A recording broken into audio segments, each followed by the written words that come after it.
ہمارے منے صاحبان کو ہر قسم کی لالچ دی جا رہی ہے، اس پہ ہر قسم کا پریشر ڈالا جا رہا ہے، ان کے خلاف کیس آفٹر کیس رجسٹر کروائے جا رہے ہیں، ان کے خلاف اینٹی کرپشن کے کیسز بنائے جا رہے ہیں۔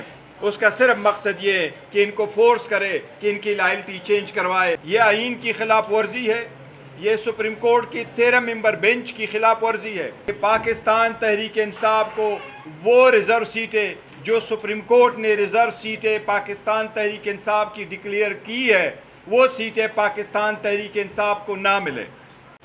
پاکستان کی تاریخ میں پہلی مرتبہ ایک ایکٹ پاس کروانے جا رہی ہے یہ پارلیمان، یہ حکومت۔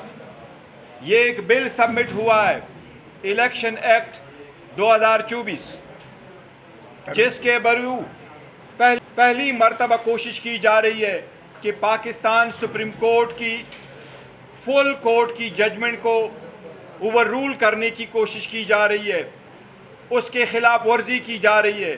آئین کی خلاف ورزی کرتے ہوئے ایک قانون بنایا جا رہا ہے جس کا استدعا یہی ہے، جس کا مفہوم یہی ہے، جس کی مدعا یہی ہے، جس کا مقصد یہی ہے کہ پاکستان تحریک انصاف کو وہ ریزرو سیٹیں جو سپریم کورٹ نے ریزرو سیٹیں پاکستان تحریک انصاف کی ڈکلیئر کی ہے، وہ سیٹیں پاکستان تحریک انصاف کو نہ ملے۔ ہم اس کی شدید مذمت کرتے ہیں اور ہم انشاءاللہ تعالیٰ اس قانون سازی کی ہر جگہ مخالفت کریں گے۔ انشاءاللہ تعالیٰ اس قانون سازی کو ہم سپریم کورٹ میں چیلنج کرنے جا رہے ہیں۔ ہم اس کو سپریم کورٹ چیلنج کریں گے۔ یہ آئین کی خلاف ورزی ہے، یہ سپریم کورٹ کی 13 ممبر بینچ کی خلاف ورزی ہے۔ اس کے وساطت سے میں پاکستان چیف جسٹس قاضی فیصل سے مطالبہ کرتے ہیں ہم کہ سپریم کورٹ کی ججمنٹ ہے، چاہے آپ اس میں مائنارٹی سے ہی، لیکن یہ سپریم کورٹ کی ججمنٹ ہے، اس ججمنٹ کو امپلیمنٹ کرنا آپ کی آئینی اور قانونی ذمہ داری ہے۔ ہم توقع کرتے ہیں انشاءاللہ تعالیٰ سپریم کورٹ اپنی ججمنٹ کو امپلیمنٹ کرے گی۔ پہلے بھی ایسا ہوا ہے، سندھ اسمبلی نے 3 قوانین پاس کروائے تھے۔ ان 3 قوانین پاس کروانے کا مقصد یہ تھا کہ سپریم کورٹ کی جو ججمنٹ آئی ہوئی تھی اس ججمنٹ کو سیٹ اسائیڈ کروا کے، اوور رول کروا کے اس کے خلاف قانون سازی کی جائے۔ اس لیے سپریم کورٹ نے ان تینوں ایکٹ کو 2015 اور 2017 میں ان کو ختم کر دیا تھا۔ ہمیں امید ہے انشاءاللہ تعالیٰ یہ قانون جب ہم چیلنج کریں گے، ہمیں امید ہے انشاءاللہ تعالیٰ یہ سیٹ اسائیڈ ہوگی اور پاکستان تحریک انصاف کو اپنے وہ سیٹیں ملے گی جو سیٹیں سپریم کورٹ نے ہمیں ایلوکیٹ کر دی ہے۔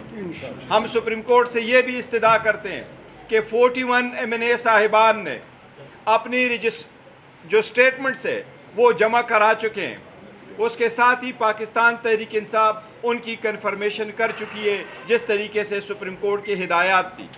اس کے باوجود ہمارے منے صاحبان کو ہر قسم کی لالچ دی جا رہی ہے، اس پہ ہر قسم کا پریشر ڈالا جا رہا ہے، ان کے خلاف کیس آفٹر کیس رجسٹر کروائے جا رہے ہیں، ان کے خلاف اینٹی کرپشن کے کیسز بنائے جا رہے ہیں۔ اس کا صرف مقصد یہ ہے کہ ان کو فورس کرے کہ ان کی لائلٹی چینج کروائے۔ ہم سپریم کورٹ سے پرزور مطالبہ کرتے ہیں کہ ان 41 MNAs کی ڈکلیریشن الیکشن کمیشن فل 4 ایشو کرے۔ اس کا صرف مقصد یہ ہے کہ پہلے اس سے کہ وہ نوٹیفیکیشن ایشو ہو، ان سے لائلٹی تبدیل کرائے۔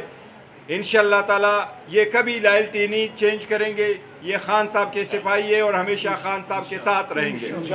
ہم الیکشن کمیشن سے مطالبہ کرتے ہیں کہ جتنے ہمارے MPA صاحبان تھے اس میں سے 58 کی نوٹیفیکیشن ایشو ہوا ہے KP کا، 29 کا ایشو ہوا ہے پنجاب کا، اور 6 MPAs کا نوٹیفیکیشن ایشو ہوا ہے سندھ کا۔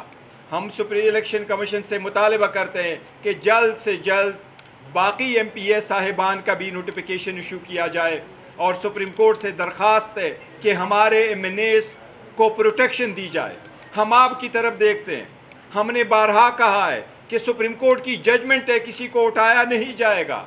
سپریم کورٹ کی ججمنٹ ہے کہ چادر چار دیوالی کی پامالی نہیں ہوگی۔ 2 سال سے بہت ہو گیا۔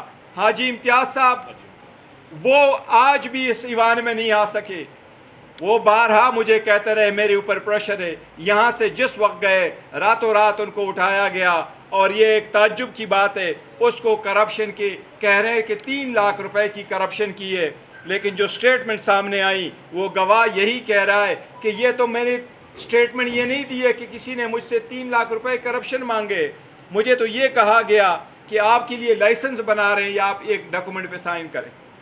یہ سب ہتھ کنڈے انشاءاللہ ختم ہوں گے، لیکن عدلیہ سے درخواست ہے کہ ہمارے رائٹ آپ پروٹیکٹ کر لیں، اور ہمیں انشاءاللہ تعالیٰ امید ہے اسپیکر صاحب اس کی پروڈکشن آرڈر ایشو کرے گا انشاءاللہ تعالیٰ۔